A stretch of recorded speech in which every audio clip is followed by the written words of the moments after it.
The woman I interviewed was born in 1931 and is 95 years old, to which I will refer to as Mrs. R. I met her through her daughter, who is a friend and the leader of the Christian Drama Club, which my children have been participants in for the past 3 years.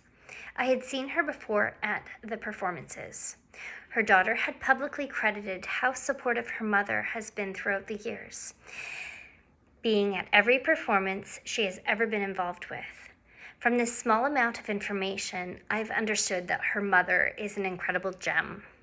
She's originally from England, but has been in Cobourg, Ontario for several years.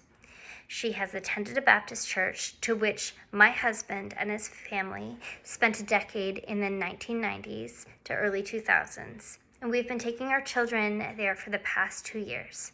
My mother-in-law, knowing a little bit about their family, suggested that I ask her, and I was delighted that she agreed to meet and share with me her story. My friend, who lives with and supports Mrs. R, asked if she could have the questions ahead of time, since she was anxious that she might struggle answering them. I wrote her a letter thanking her for being a wonderful mother to her daughter, to which planted the seed for her supporting so many young people. My children, because of her daughter, have had amazing opportunities that I wanted them to experience while being young, but was not skilled to provide for them. I told Mrs. R that I was going to be asking questions based on questions from our book and some of my own.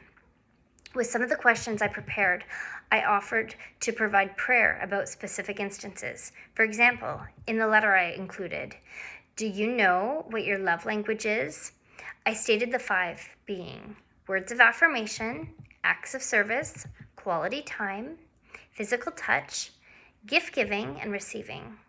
I continued to say, in each season of your life, have your loved ones known how to express love to you in the way you best receive it? If they were not able to, what do you need from God to meet that love need? Would you like to pray about that together? My friend read Mrs. R the letter, and they talked through some of the questions. She explained to me that her mom had a stroke about 10 years ago, and that she has a bit of aphasia, and sometimes gets her words mixed up in her brain and struggles to express herself.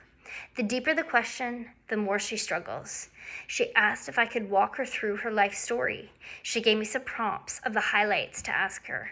I then revamped and simplified the questions, to which my friend said were fine. Our interview happened on Friday, July 3rd, just after 3 p.m. in her living room. I had bought some velvety ribbon from the dollar store. I told her that I was going to attempt to weave together a craft where the different colors represented different seasons of her life. She picked which color was for each part. The ribbon idea had resonated with me when we had discussed it in class. I love tangible, visual objects that are symbolic. I knew that my friend is very creative, but I did not know how creative her mother is too. When I arrived, Mrs. R was knitting dishcloths, to which she sent me home with, which was lovely. She seemed to like the ribbon idea. I had planned to do the weaving while we were talking, but that was too awkward. I believe that I handed the ribbons to her to hold and to choose as she went through her story. The 8 different colors represented childhood, teen years, getting married and marriage, and God lifting them out of the dark place with no community and bringing them back to Canada, a season of thriving in Napanee, and a difficult season of being her husband's caregiver, and lastly, representing the legacy of her grandchildren and great-grandchildren, her offspring.